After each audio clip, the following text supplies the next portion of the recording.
Good morning, everybody. Welcome to our second segment of Coffee and Chat. This is going to be a weekly series where I interview inspiring women who inspire other women. And even though I've only done one so far, and this is only my second, I'm realizing that this is probably going to be one of the best parts of my week. I'm so looking forward to interviewing Lynne today. And I've got a great lineup of other women coming up before Christmas. So welcome, Lynne. This is Lynne Symons from Cherry Barn, Bowen. And just as a little bit of background, Lynne and I have only really met very recently. We actually met at Classic Flyers on the day that I was actually speaking at an event, and we happened to meet in person at lunchtime. We sat together at lunchtime. But I had seen I'd seen your face and your name pop up on Facebook through like a local business networking group. So that's how we met. And to be honest, I don't know a lot about Bowen therapy. And so I'm really, really keen to learn. So thank you so much, Lynne, for agreeing to come on today. And perhaps you can just get things started by telling us a little bit about you and your background. Hi Heidi, absolutely. Thank you so much for inviting me here today. So yes, I'm Lynne. I live in Pies Park in Tauranga. What about me? I love to be outdoors. I love walking on wet grass. I'm crazy about animals, hence why I'm living on a lifestyle block with a menagerie of 15 chickens, sheep, pet lambs at the moment who are barring every time anyone goes outside, a cat. I volunteer at the local Riding for the Disabled on a Friday, and that's totally my happy place. On the side, I have two children, Eleanor and Freya, they are 8 and 10, and I just completely adore them. I came to New Zealand 12 years ago with my partner, Symons. So we came for an adventure before BC, we call it before children, when we were footloose and fancy free, and we got here with 2 bags each, and that's all the belongings we owned, which just blows my mind considering I now have a house full of tat, just stuff up the wazoo and garage that you can't get in. But yeah, at that age, at 29, I had 2 bags of belongings to my name, and we came here and we loved it and stayed, and we've started our family here in Tauranga. So yeah, so for me just to go out and join. Where are you from originally? I'm from the north of England, so I'm from just outside Manchester. Yeah. Hence the accent. Yeah. So people think I'm really new to New Zealand when they hear me talk. What they don't realise is this is a really diluted version of my accent. This is toned down like 90%. I have heard a Northern England accent before. It's pretty strong. Yeah. Pretty full on. Yeah. Even my children think I still talk weird. Like, why did you talk like that? Like, Mummy's not from here originally. Okay.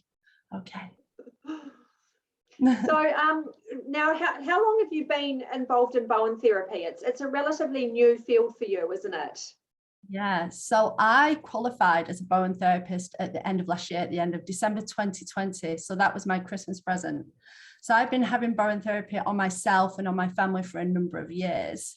And it was when I had to make the choice to make a big life change that actually kind of everything aligned with the universe. As I'm getting older, I'm believing less and less in coincidence, and more in things come along when you need them to come along. And just as I was going through one of the lowest points in my life and having to make a big decision, that the ability to train as a Bowen therapist came into my life, and that's when I did that.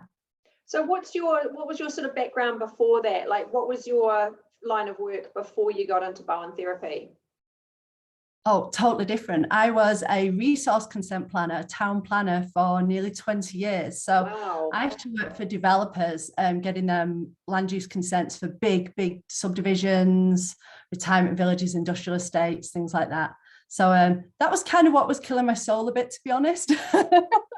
Watching this beautiful country get carved up in ways that I didn't really align with half the time. But it was something I trained in and something that I was good at and something that earned me a decent wage and was seen as respectable. And kind of I was raised to be the good girl and go out and get that job and do what was right. And I did that for a long time, even though I always knew it didn't really align with how I felt and the sort of person I was. So that was a big part of what I needed to shift when I did shift. That's a very courageous decision to, work in a field for 20 years where you're earning decent money and you feel quite comfortable, you're good at what you do. I admire people who make that change, and as you say, if it wasn't aligning with you and your values, then it's quite difficult to, continue on that path when you feel like it's not sort of feeding you in the right way. Absolutely. And for me, that actually came about with being diagnosed with anxiety and panic attacks, which were very severe and lasted a number of years. But most people didn't actually know that I had them because I was still holding down the job. I was involved in my local play centre. I was president at one point. We renovated Cherry Bowen where we live now, which is the former shearing shed. And I looked on the surface like I was well. I was not well. I was not well at all. I used to come home at night and go to bed at 7:30, 8 o'clock most nights because of adrenal fatigue. I was just holding it together all day long enough to get home and crash. If people turned up at my house out of the blue, I'd actually go in the toilet and cry because I just couldn't hold it together long enough. And then I'd go plaster on a smile and go out there and behave the way people expected me to. And it was key beginning of last year. I had a major panic attack on a Saturday morning. Symons said my partner Simon said the most innocent comment to me on a Saturday morning, and my mind just completely unraveled. And I used to get the feeling like I was going down a plug hole, and it just happened. I remember just staggering out the room and saying I needed to go to bed. So I went to bed on a Saturday, and while I was laying in bed, I could hear the girls trying to get to me, and I can hear, and it still chokes me up, I can hear Simon saying to them, "You can't go in there, Mummy's sick." And that was that moment when I was laying in bed thinking, what am I doing? This has become my norm, and this has become my children's norm, that Mummy brain just implodes and it appears out the blue for them. So that's when I made the choice. I spent 2 days in bed after that panic attack. Adrenal fatigue just took over. And when I got out of bed, I felt like I'd had the flu, which was really common because I was at 0 to 100 in terms of anxiety on everything. So I got out and I wrote my resignation letter and I handed it in. I gave 3 months notice, and I didn't know what I was going to do, but I've been putting band-aids on for years. I've been going to see a professional after professional, doing cognitive behavioral therapy, doing all these different things. But each time I was going back to the same behaviors. I was going back to the same job, the same lifestyle, the same saying yes to things that I didn't want to say yes to, but I wanted to be the good girl and say yes and please people. So I did that. And it took that moment of thinking, what am I doing? What am I creating? I'm laying in bed in the middle of the day, sick as a dog. It's time to change.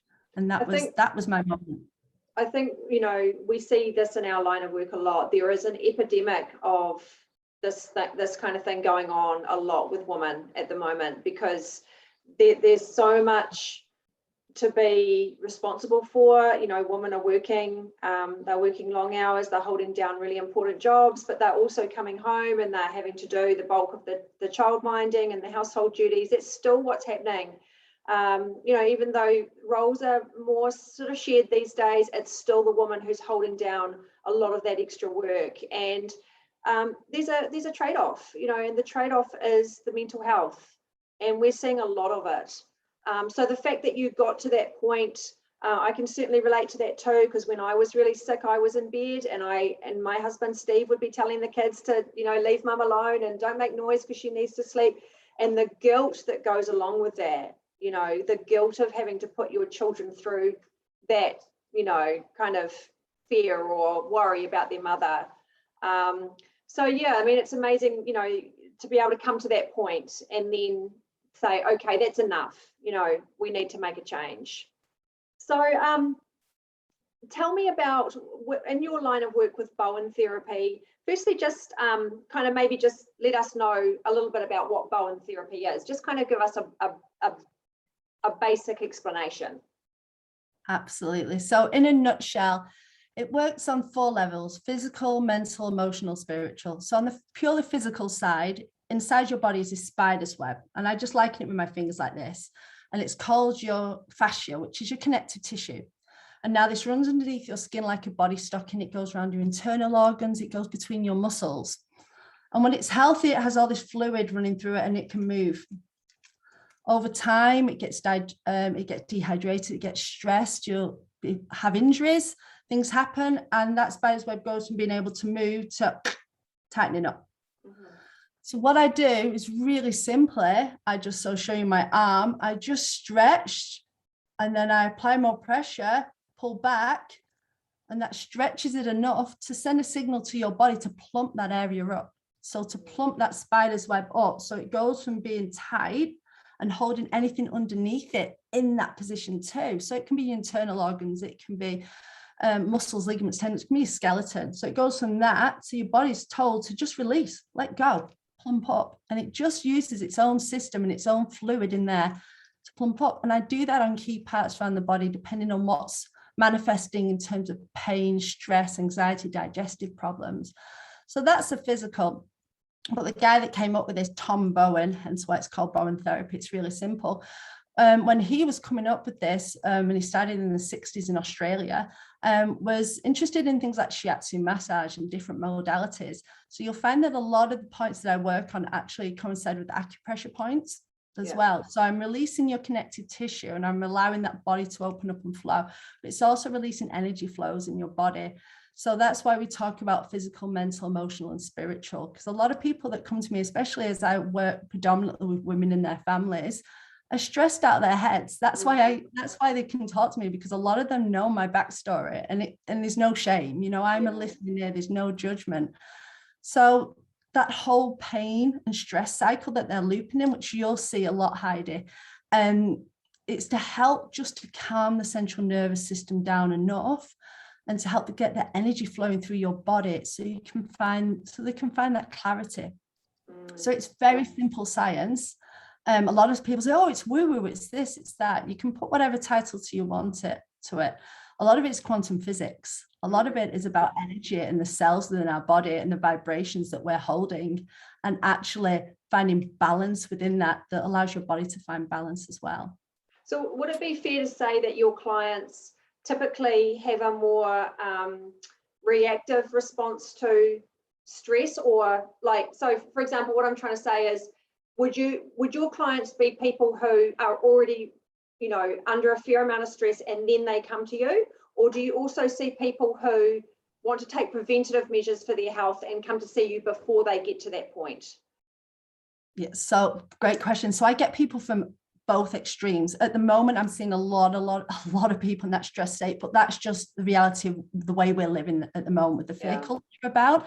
That's just the way we are and the world we're living in as of today. Most people are stressed. They just are. It's just a fact. But then I get the people that are well within that cycle running through, but then right to the other end of the spectrum, I get people that are interested in energy and spirituality, and are looking to progress that as well, and to gain more insight, more clarity.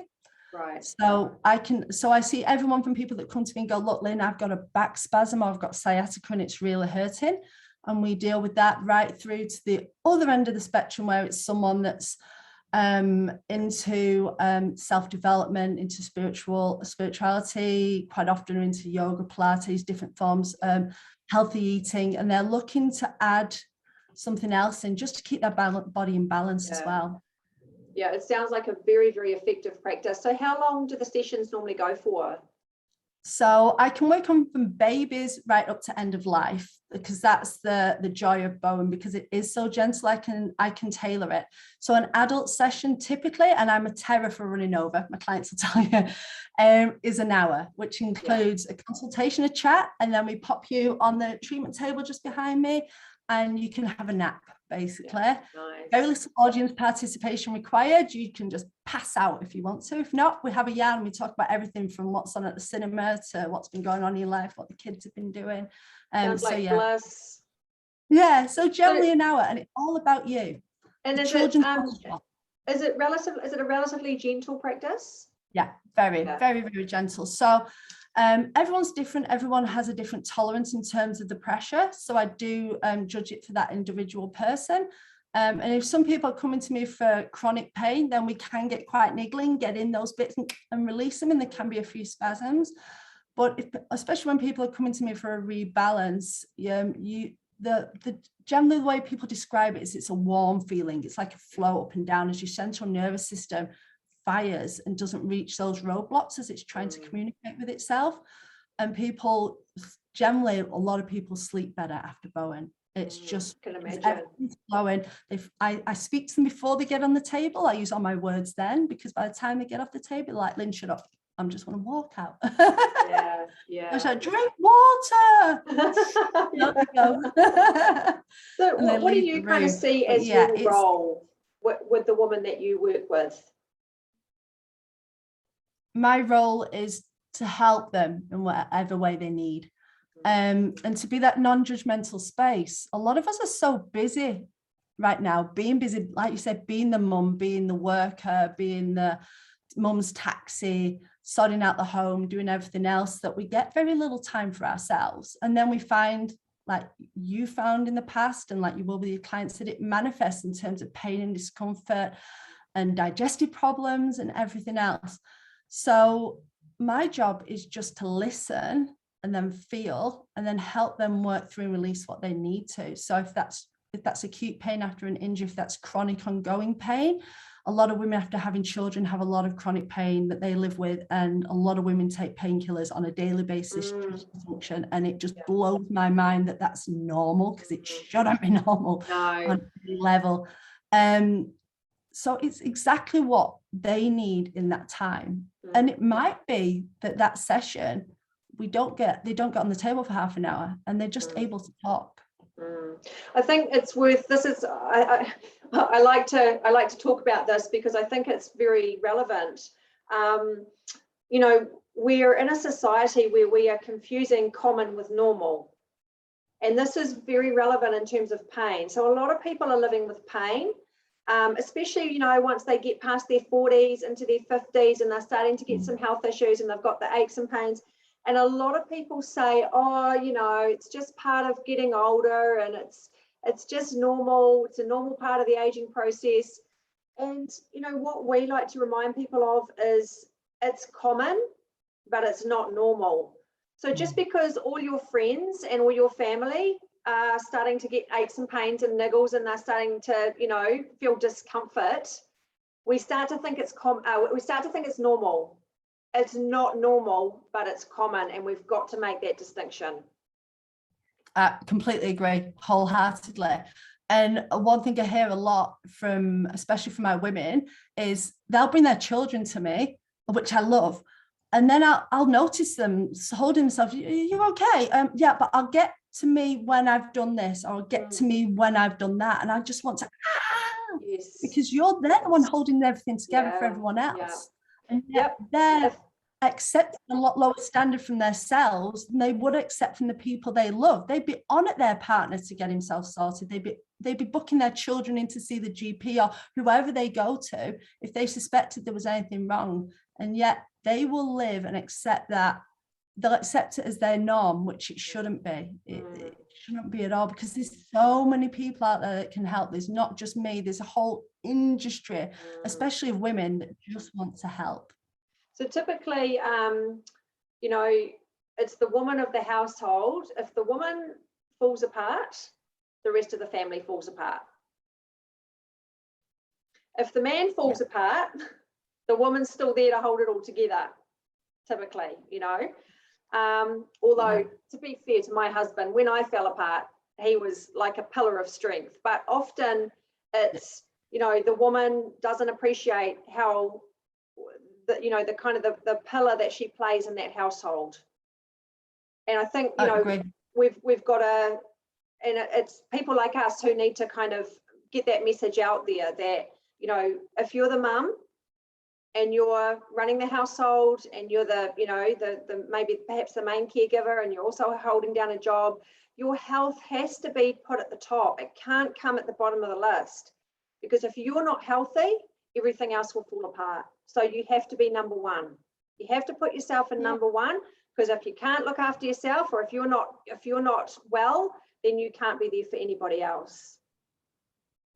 Yeah, 100%. And also it's what you're teaching you. If you have children, if you don't have children, it's what you're showing to your nieces and nephews. It's, what's acceptable, how much you value yourself, and it's how they're going to grow up valuing themselves as well. It's that message that you're sending on. The message that I think we were taught in our generation was to be the good girls and to keep quiet and to get on with it and to make our parents proud. And it was all done with love. And I occasionally hear myself saying to Freya and Eleanor, good girl. And I'm like, ooh, yeah, because it didn't teach us to value ourselves enough. Yeah. And I think there's an endemic of that at the moment. And more women are, and more women are willing to stand up and say, no, actually, no, I'm worth it.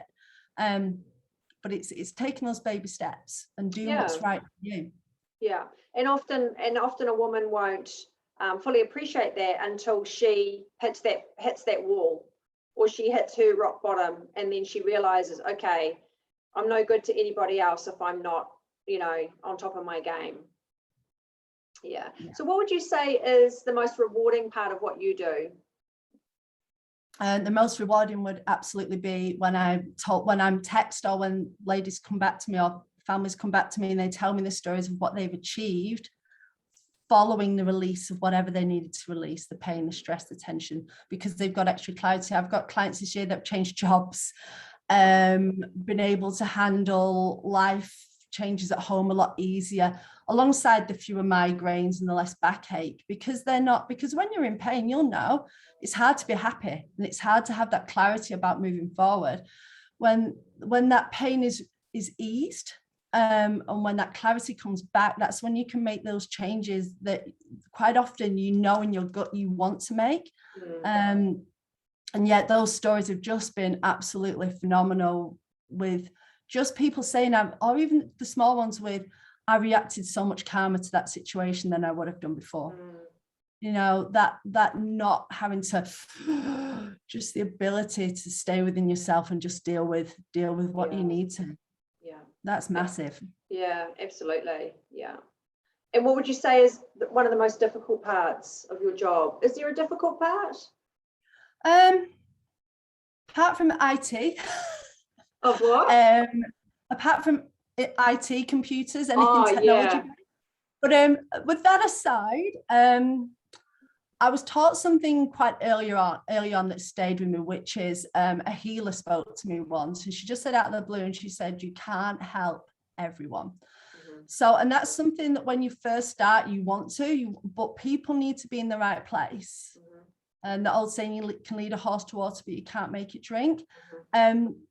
Most of the people, by the time they come to me, they're ready. Yeah. But that acknowledging it from a place of wanting to help is people have to come to you in their time. And so that holding back and not putting yourself onto people, because as women, we have so many words. I can do this, I can help you.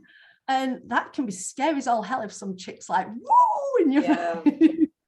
And it needs to be that person's time.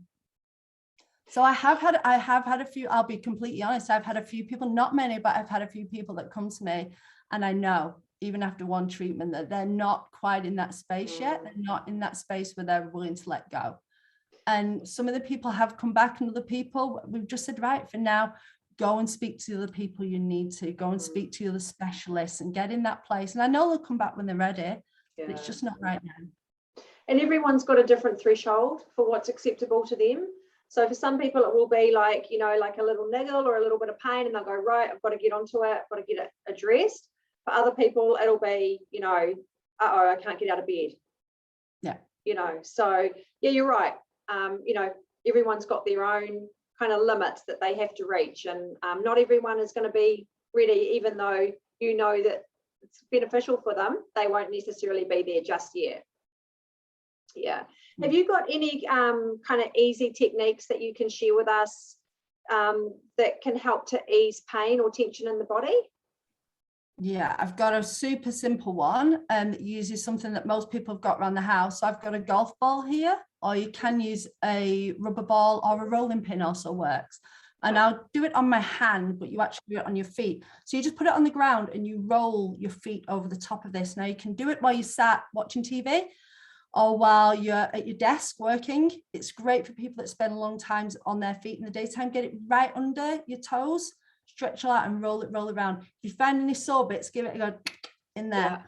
What that does is it releases the fascia underneath your feet, and that's a train that runs right through up into your tongue, believe it or not.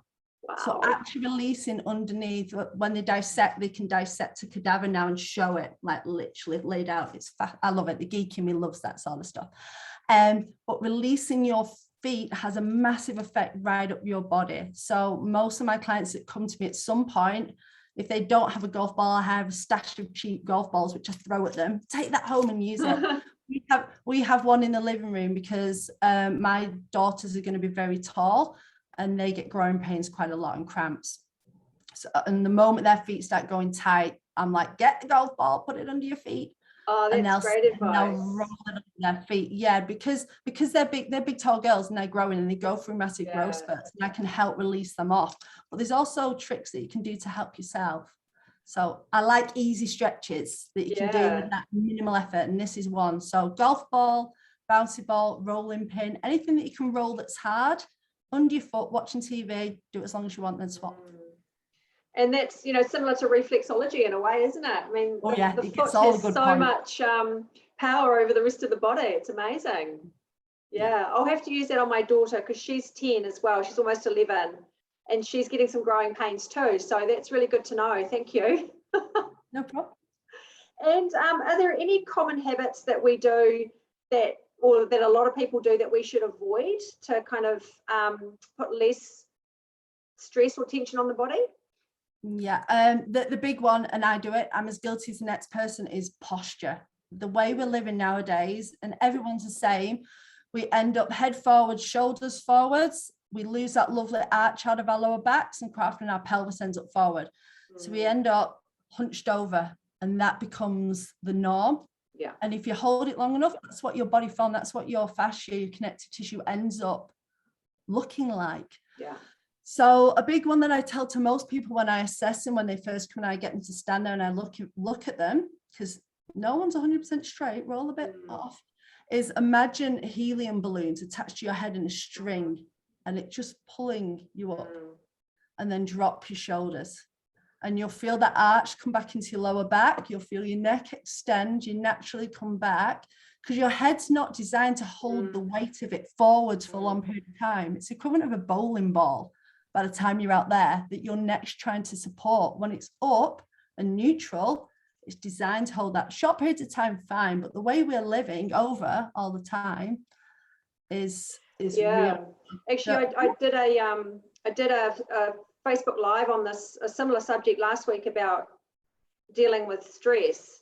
And when your body is hunched, it signals to your body that it's not safe. Because that's the posture that you adopt when you go into fight or flight mode. Yeah. So when you know, and from a biological point of view, this is about like fleeing from the lion in the jungle. Yeah. We don't have to do that anymore. But when our posture is forward and our head is forward, shoulders are forward, that signals to the body that it's not safe, and that manifests as a stress response on the body. Yeah. Absolutely. And it's also that thing about making yourself small, especially women that have got big breasts, you know, and you're at school and they're pointed at, and I mean, I'm the opposite, but I probably did the same. It's that whole making yourself small and the psychological what's associated with that as well. It's opening up. It's key. And here I am sitting in a beanbag. The worst thing for posture. I sat in it yesterday and then realized afterwards that I had a bit of a sore back. So it's probably not the best thing to be sitting in, but it's so comfortable at the time. All right, so posture is an important one. Got to remember to pull our shoulders back, imagine the helium balloon. Yeah. And relax those shoulders. Yeah. Over the day, they So what if there could be one thing that you could wish every woman to have for herself, what would it be? The ability to say no. Just to say no. If it doesn't feel right, if you don't want to do it, just say no. I didn't for years. That's what one of the biggest parts of my mental breakdown was, just never saying no, always saying yes. I mean, I think that comes with practice, and it comes with age as well. You know, you do get to a certain point in your life where you just think, oh, It's not, I can't do everything. No, exactly. Yeah. So if it feels good and you want to do it, and they're quite often the things you actually say no to, and you say yes to everything else. So if someone asks you something and that gut instinct, and we've all got it, that gut instinct goes, ooh, just say no. And you know what? The moment you start doing it, people don't judge you for it. They don't. When I started doing it, I thought, oh, people are going to take it the wrong way. People might fall out with me. No one will like me anymore. No, people are, oh, fine. And they carry on. But you feel a damn sight better for it. A very powerful word, isn't it? It is. Yeah. All right. Is there anything else that you want to add about the Bowen therapy side of things that we haven't covered? No, just if anyone's ever got any questions about it, because not a lot of people have heard about it. So I'm always happy to chat about it. And especially if anyone's got any medical conditions or anything underlying and they're thinking, oh, well, I can't go to most people. That's actually the beauty of this, where it is generally safe to use on most people. There's very few contraindications to it. And it's just fantastic. I love working with children as well, because children react so quickly to this. And a lot of children at the moment are experiencing high levels of stress with the changes to their worlds at the moment and their lack of control over what's going on. So I'm seeing a lot of children through, which is really good, because they don't think about what's going on. Their body just reacts. Their body just does what it needs to do to release. So it's great, and we have fun. And I've got the rabbits and everything else, so I'm a bit of a petting zoo on the side. Yeah, it's fascinating. It's been really good for me to learn more about what it is as well. And as you said, it's not something that's really well known just yet. No. But these kind of therapies, they're needed more and more. So it's fantastic, and I think it's awesome that you got to that point, that you made that change, and now you're in a position where you can help so many other people, which is fantastic. So I've got some fun questions for you now, some on the spot questions. Okay. What's your favorite food? Smoked salmon. Smoked salmon. Yeah. Ooh. Doesn't last. Okay. Is that the one that you buy in the supermarket that's kind of vacuum packed? Yeah, Oh, I think it's oiled. Yeah, and I think it's like oiled. Pepper or something on the top. Yeah. Okay, what's your biggest pet peeve? Pick up time at school. Oh. Here's a mum one. We have a system with a drop-off bay where you're not supposed to get out the car. I have to go 10 minutes after school drop-off because it makes me angry when people are getting out the car and not using the bays. It's amazing. Like, why are they getting out? They can park 2 meters down and they can get out. Why are they getting out here? Sounds like you need some Bowen therapy. Why I don't go at that time. It's a trigger. It's an issue I've got. Okay, how do you stay healthy? Movement for me is massive. Movement, getting outside. I'm a real outdoorsy girl. And I do a lot of visualizations nowadays. I find visualizations are just awesome for me to change my mindset, especially with the way I was in the past. Spend a lot of time living in the past and the future, very little time in the now. Yeah. So I do a lot of visualizations and they're just phenomenal. I agree. Visualization is amazing. Yeah. How do you handle your bad days? Sometimes I just acknowledge that they are, and I'm feeling a bit grumpy, and I'm okay with that because we're human. We're not supposed to be happy 100% of the time, and that's okay.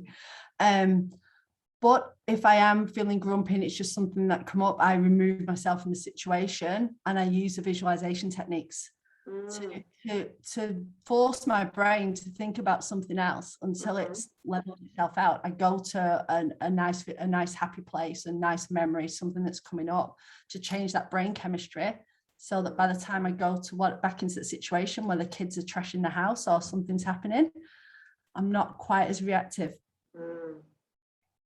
Yeah.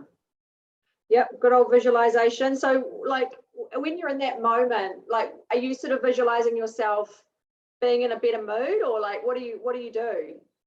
So I've practiced over time, especially in part of becoming well, is having I go into a feeling, and quite often it's just a feeling of peace. So at the start, I was visualizing times when I felt that peaceful, like imagine sitting outside with a cup of tea with my feet on the grass and feeling that peaceful. So over time, I've been practicing that, and it's a learned thing. It's a habit that you build up and take yourself there. And now I can take myself out and just say to my brain, right, we're going there now. And I can and the brain doesn't know the difference between what's real and what's imagined. That's why sports people use it so well to train. And I take my brain to that place of that peaceful feeling and just give it long enough for it to just get out of that. It works, but it takes practice. Yeah, but it absolutely 100% works for me. I love it now. So what would you say is your driving force to get you out of bed in the morning? Now it's honestly, sounds really corny. It's a lot of it is this business. I absolutely love it. And it's amazing when people say, oh, once you become self-employed and you find something you're passionate about, it's not really work anymore. And it's not, I don't get that Sunday night feeling about going back to work anymore that I have for years, that feeling of, oh God, it's coming up. Or I don't get there's no hump day anymore.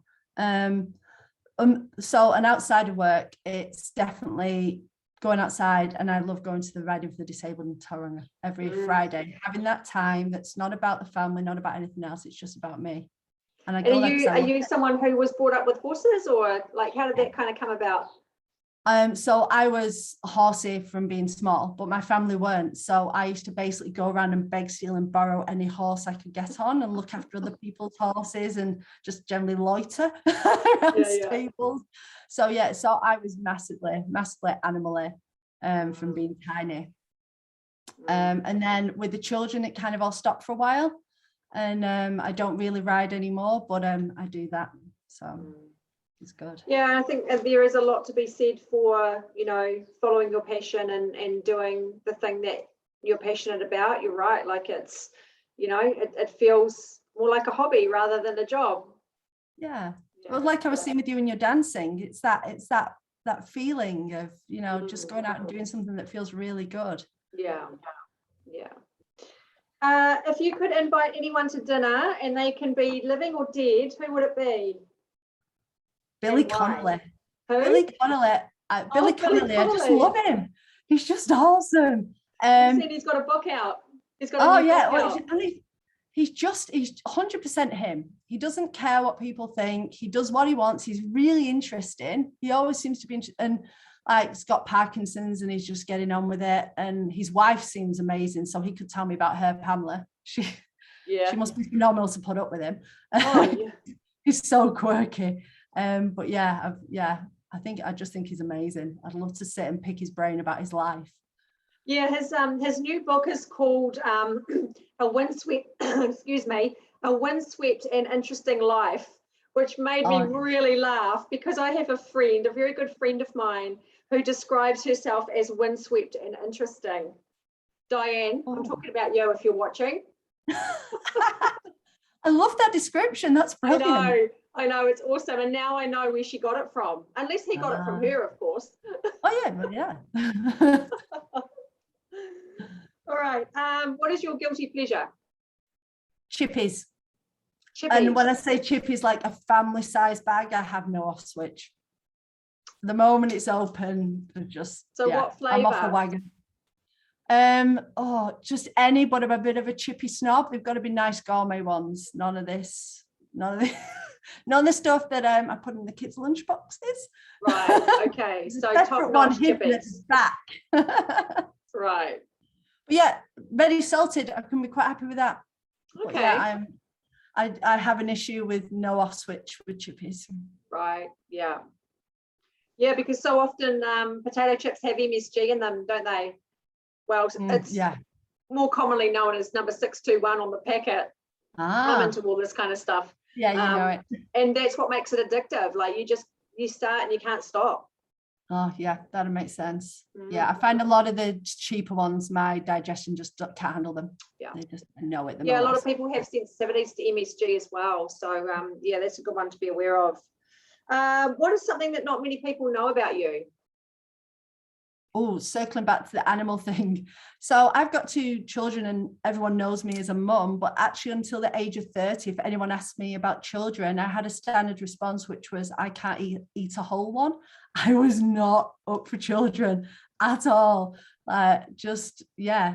I used to work with them, volunteer them, but the moment someone said to me, what about children? I'd be like, can't eat a whole one, and I just walk off. So yeah. I love it. So for anyone that's not turned 30 yet and is not wanting children, just beware, it's a funny age, really funny age. I can't eat a whole one. I love it. Do you have a favorite quote that you live by? Be the change you want to see in the world. I think that's correct. And that's just on every level. I mean, just if you don't want to hear people moaning so much, just try not moaning, because honestly it changes them. And that's what and this is a big thing I've learned over the last few years. If you act a certain way, it's amazing how much people follow suit. But leading by example, isn't it? Yeah, you don't, and it doesn't have to be big things. People think it's big life-changing actions. It can just be the small stuff. It can be choosing to be happy or choosing to see positive in a situation, rather than going down that other route. Yeah, and it does take practice, doesn't it?